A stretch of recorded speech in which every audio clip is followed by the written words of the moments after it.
ating ngang alamin kung paano pa pinaghahandaan ng ating kaguruan, ating sektor ng edukasyon, itong mga kumakalat at medyo napapadalas na nga insidente sa mga paaralan. Kasama sina Giselle Ricafort at Edniel Parosa. DZRH Stories, Pinoy Documentaries. Kasama natin ang tagapagsalita ng Teachers Dignity Coalition sa ating linya, si Sir Jim Lester Beleno. Good morning ho, welcome sa DZRH, sir. Good morning, sir. Good morning, sir at ma'am at sa mga nakikinig po sa ating programa. Opo, Sir Jim, pinag-uusapan natin ngayon yung atin pa ring slated na nationwide simultaneous drill sa mga eskwelahan sa August 25 para ho dito sa mga potential, o wag naman sana ayokong tawagin potential, pero pinangangambahang mga madagdagan pang school attack. Paano ba tayo, sir, naghahanda na sa ating sektor, lalong-lalo na yung mga guro natin? Yes po, sir. Ito nga yung unfortunately bago lang itong programa sa ating ahensya, yung active shooting drill. At matagal na po itong ginagawa ng mga private schools, even here at abroad. So ito lang po ay isang hakbangin para sa mga ganitong mga pangyayari. Pero dapat mas tugunan natin yung pinakaugat. Ba? Kasi sa nakikinig nga ako kanina po, ito na ay naging systematic. Hindi na lang isolated. Nakita natin yung mga series ng kaharasan. At ito din po ay bunga ng isang kultura na marahas sa ating lipunan. At talagang dapat mangamba po tayo dahil yung mga paaralan na yung dapat yung natitirang, diba, ligtas, Safe place. dito na yung mga kabataan natin ay napapasok na din ng mga ganitong gawain. Kaya po talaga sa hanay ng mga guro, nakakabahala, nakakalungkot. Siyempre hindi tayo nawawalan ng pag-asa dahil tayo din yung kinakailangan ng mga kabataan pa rin natin. Sir, kanina ang binabanggit ninyo, ang una nating dapat gawin, tuntunin yung pinakaugat ng sistematikong problema na ito. Sa inyong hanay, ano po ba yung ugat na yon na inyo pong tinitingnan? Opo, ito po yung masalimuot, ma'am, kasi maraming factors na nagko-contribute dito. Kaya pinuna namin yung pahayag ni Yusek Claire Castro na para bang yung CC ay napunta sa isang factor, yung guro daw. Sino-sino po yung mga kasama ng bata at humuhubog ng bata? Unang-una, nandyan po yung pamilya. Pangalawa, yung komunidad. Pangatlo, yung mga kaibigan niya. At syempre, yung lipunan at yung estado din na nakikita niya at pa din natin binabanggit. Yung digital world natin, di ba? Yung mga napupanood niya, na-access niya po sa virtual world na tinatawag natin. At isang component din dyan ay yung mental health niya. Kasi doon din yung isang factor na nakikita namin. Pag hindi yan na-treat, hindi yan na-proseso, ay makaka-apekto yan sa kanyang pagkilos, sa kanyang pag-isip. Sir, considering na lawak nga ng factors nito at actually mauubos yung isang oras na programa para lamang mapag-usapan yung ilang sa mga aspeto nito, kagaya na lamang na binanggit mo na digital world. Sa mga teachers, so, Sir Jim, paano tayo nag-a-adjust? Considering na medyo nagugulap tayo mula pa lamang June, pero parang ang tagal na, gano'n yung pakiramdam eh. Dahil sa sobrang dalas mangyari, 50 incidents sabi ng PNP, ang nai-record mula June. Paano tayo nag-a-adjust sa mga guro? Yes po, actually yung mga guro, siyempre tao din tayo, nandun din yung pangamba. Kaya ginagawa po namin yung mga leader din ng mga ganitong organisasyon, ino-orient namin sila, dinedebrief. Kaya nga kasama kami sa mga pagpupulong din sa Senado at Kongreso at tinutulak din namin itong pambalanse sa Child Protection Policy, yung tinatawag naman namin Teacher Protection Policy, para magkaroon ng kalinawan kung saan pwedeng pumasok talaga yung mga guro sa pagdidisiplina ng mga bata. Kasi yun po yung nawala na sa ating eskwelahan dahil kunting palo mo lang sa bata, pwede nang maging child abuse.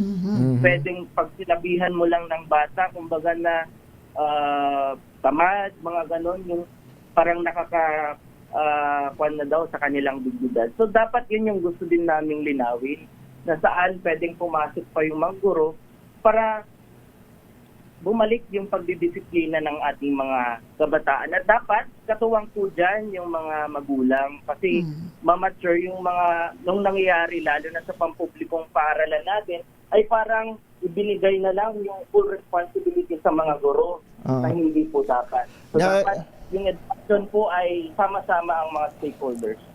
Na-imagine ko, Giselle at saka Sir Jim, dun sa binabanggit mo, ang responsibility ay iniatas alone sa mga guro, pero yung accountability ay hindi naman ma-implement ng mga guro sapagkat walang masyadong restricted ba yung galaw ng mga teacher. Meron silang responsibilidad na hubugin ang mga bata, pero hindi naman din sila, alam mo yun, parang konting galaw ng mga teacher, sila ang masisisi, sila ang kulang. At the same time, ay kayo ang kailangan din ng proteksyon at kailangan din mahinga ng input sa mga ganitong klase ng bagay, Sir Jim.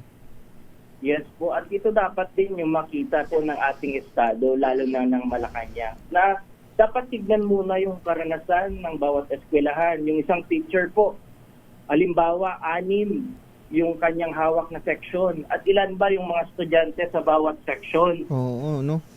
Maabot po ng 40, 50 at meron ng mga 60. Paano mo matutugtugan yung mga bata? Diyan na po pumapasok ulit yung mga perennial problems natin. Kulang sa classroom, walang guidance counselors. Yun po yung binabanggit ko po kanina ng mga systematic problem na pwedeng mag-contribute na sa mga ganitong pangyayari. Sir Jim, binabanggit mo yung responsibilidad ng isang guro po, pero hanggang saan nga ba yung responsibility ng isang guro sa pagtukoy ng posibleng banta, posibleng violenteng aksyon ng kanyang estudyante nang hindi napapalitan yung Primary tungkulin role, oo. ng guidance counselor, ng counselor, magulang. ng mga psychologists, tama? Po, maganda yung tanong mo, ma'am, kasi balikan po natin ano nga ba yung primary role ng teacher. It's to teach, diba? Pero dahil sa mga ganitong pangyayari, diba, nagiging parang load na din nila yung panunaway, diba? Nagiging guidance advocate na rin sila.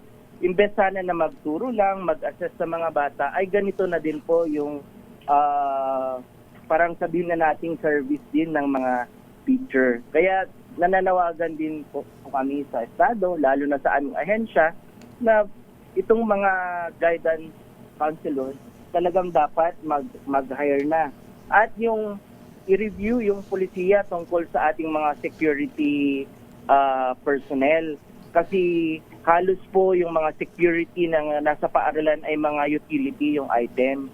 So kinakailangan na ngayon, di ba, katulad po ng mga private establishment, may mga ahensya po, di ba, na kung saan nag-provide ng mga security personnel.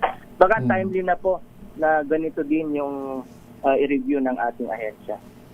Sir, yung mga ganito klase ng drill, for example, sa August 25, sasanayin tayo. Pero kayo ba, sir, sa level pa lang ng mga guro, principal, may mga ba kayo, separate training ba kayo, na-equip ba kayo, paano i-handle yung mga ganitong klase ng potential attacks?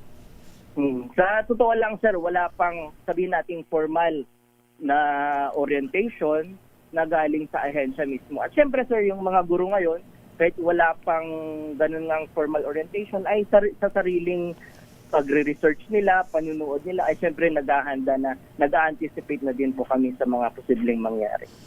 So, sino palang magsasagawa ng training kasakali? Nakaatang po dyan, sir, sa admin ng school. Admin. Nandyan po yung RDMM, nandyan din yung mga Red Cross, yung mga ganyan po. At nandyan naman po yung mga kapulisan po natin. At yung mga ini-involve din yung mga PTA, mga parents po. Sir Jim, ang sabi pala ng Education Department, meron din tayong kakulangan ngayon sa mga guidance counselor. Ayun na. 1,000 yung registered counselor ang nagsisilbi sa mahigit 45,000 na mga paaralan nationwide, na ang dapat na ang ideal, isang guidance counselor sa bawat 250 na mga mag-aaral. Yes po, ma'am. At isang factor kasi dyan, ma'am, bakit walang, sabihin natin to mapasok sa full licensed guidance counselor ay baka yung compensation. Kaya mas pinipili nila yung private, mga corporate world, Mhm. kasi yun yung isang factor. At yung isa ding factor, hindi inviting para sa kanila. Dahil yung parang ratio ngayon, ma'am, is 1 to 500. So, Oo. parang burdensome sa... Na doble So, yung dapat 250 lang. Parang ganun Oo. po. Para yung para kasi pag sa guidance kasi hindi lang naman formal yan eh. Kailangan ma-build po yung personal. Kasi kikilalanin mo yung pagkatao ng isang bata, yung mga background niya. O, at saka, Kaya ayun, dapat ni-review ng ating ahensya. diyan lumalabas Sir Jim tsaka partner yung talagang disregard o yung at least yung ignorance pa ng natin bilang lipunan. Mahirap isisi sa gobyerno lang, pero tayo bilang society sa mental health aspect. Kasi for the longest time, Sir Jim, ang naalala ko nung nag-aaral ako hindi naman talaga madalas na nakakausap yung mga guidance counselor, maliban na lang kapag may insidente sa eskwelahan. Reactive pa rin sila nung panahon na yun. Correct. Tama po, sir. At dahil sabihin ko na rin, panahon natin, nandun pa talaga yung pagdidisiplina din sa loob ng ating pamilya. Mhm. Kaya mga minor pa lang sabihin natin yung mga naranasan po natin. Noon. Kaya talagang problema po ng ating lipunan, hindi lang problema ng eskwelahan o ng mga kabataan. Sir Jim, kung sa mga guidance counselor, meron tayong kakulangan ngayon, sabi ng DepEd, doon sa mga security personnel, sa mga paaralan, ano po yung sitwasyon? Kumusta yung bilang? Yes po, yun nga po yung nakakabahala, konti talaga. Yung mga iba, volunteers, maganda. May mga volunteers sa barangay, may volunteers sa part ng parents. Yung panawagan naman namin, yung talagang equipped na security personnel, may training, Yes. may proper equipments din po. Kung kaya, may yung mga body cam, mga ganun po. At talagang hindi yan inasnap mangyayari. Katakot-takot na hiring process yan. Oo, at kasi kaya mahalaga yung binabanggit din partner ni Sir Jim dahil yung mga security personnel dun sa gate pa lang sila yung unang depensa First Hindi line. ba? Oo, sa posibleng karasa na mangyari sa loob ng paaralan. At saka di mo naman din masisi yung isang security personnel na Oo. sinasabi ni Sir Jim na volunteer lang. Ay, Yes. nag-volunteer na nga dyan Di ba? Siyempre, stick lang ang gamit niyan, malamang. Mga ganun po, oo. Kasi yung mga incident, may nakakapasok talaga na baril, patay. Yun po. At yung tanong natin, bakit nakapasok? Alright. Sir, balikan ko yung isang portion ng sinabi mo kanina na on your part, bilang guro, kahit wala kayong formal na kasanayan o pagsasanay, nagkukusa na yung marami sa atin na aralin o magbasa-basa paano ba tutugunan yung mga ganitong klase ng krisis. Sa part 1 ng Teachers Dignity Coalition, ano ba dapat talaga yung mga dapat tignan ng mga guro nang sa gayon ay magabayan?